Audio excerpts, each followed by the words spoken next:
Well, first off, let's talk about when you first came to North America to play in this country, but it started off with the Admirals in 2005.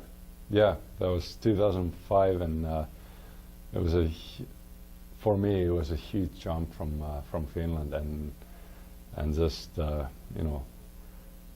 everything, the culture and all the differences that I was used to in Finland, and just living by myself and taking care of everyday life, especially off the ice. I think that was the biggest thing, and but those are some good memories that I will always have. And but at that time I was living with Kevin Klein and Paul Brown together, and those guys helped me a lot, and it made it pretty easy for me to settle in and just get things going. At that point, had you visited North America at all? Had you ever left?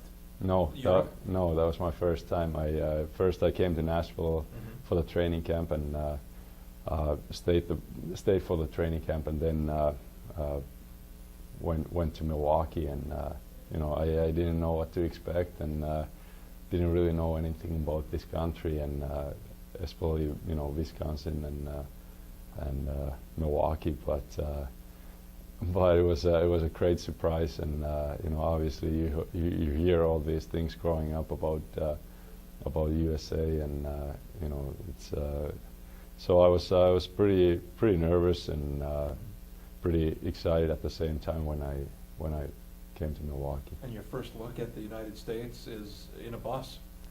Yeah. Driving around the Midwest in a bus. Yeah, no, that was great. I thought that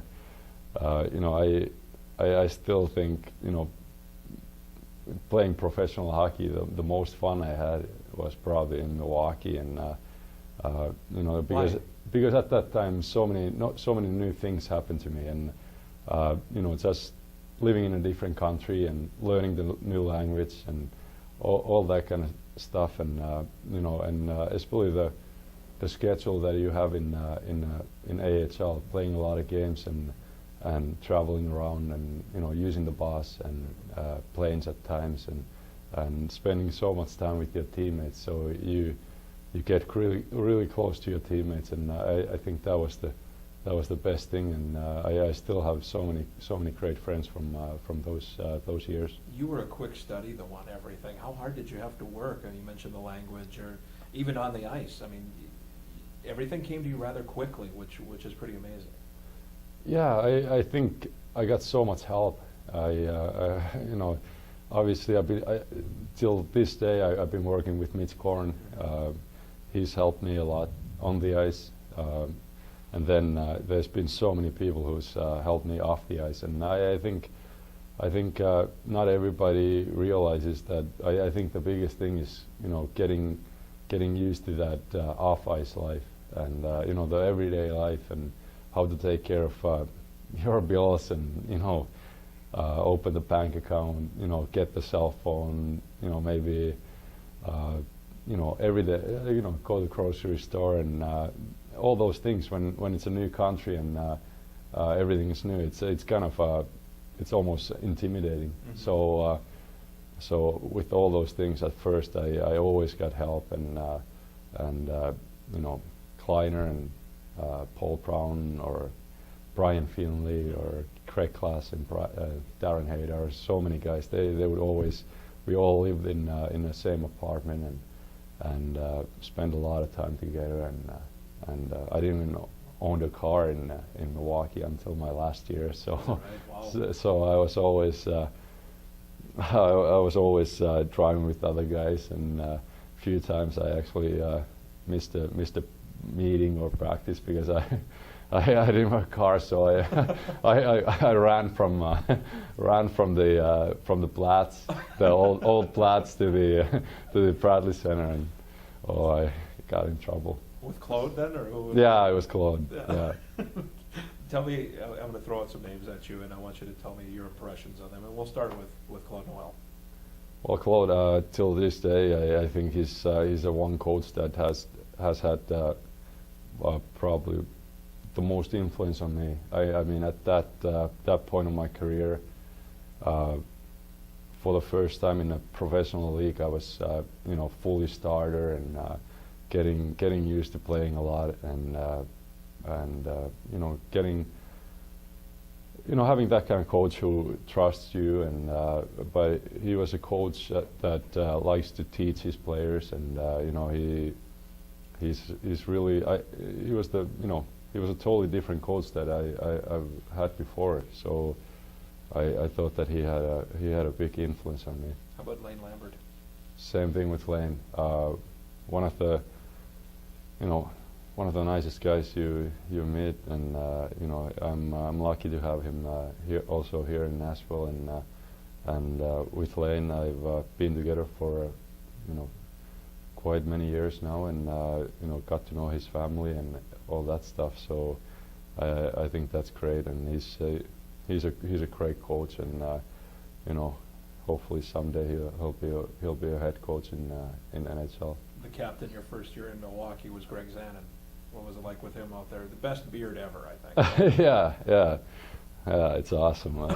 Bald guy and big beard. It's he was a great captain. Always the first guy at the rink, and like I said before, that those years the group was so tight that especially that my first year, it was like I remember going back to Finland after that Calder Cup final run, and just it was so overwhelming, just thinking about my time in Milwaukee that first year, because it was so many things happening to me all the time, and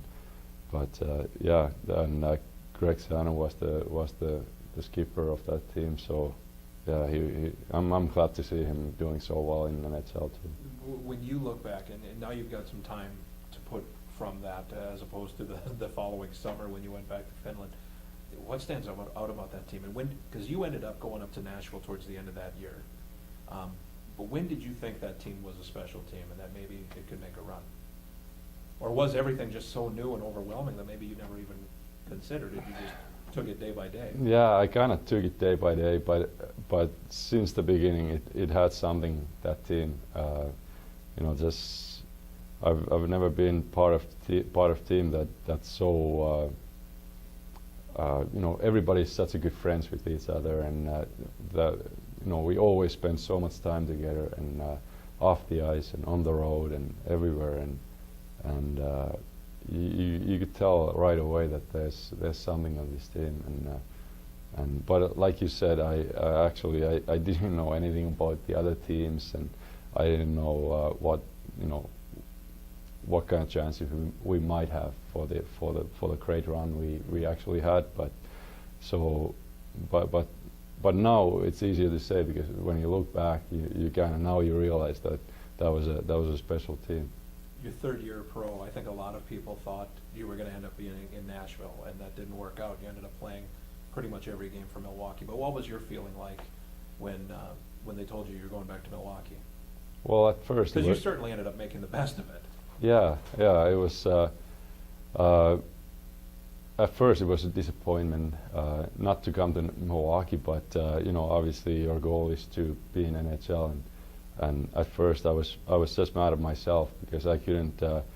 I remember that training camp, and I just Dan Ellis just outplayed me, and he deserved that spot in with Nashville, and at first it was tough, but eventually with the help of I talked a lot with Lane and Mitch and my teammates down in Milwaukee, and with help of them I was in a right frame of mind, and I stopped feeling sorry for myself and just and worked hard, and I knew that eventually good things will happen, and I now obviously looking back, I think that was the best thing that could happen to me. Being a goalie and being from Europe, and all those things, I think it takes time, and so I guess I was fortunate actually.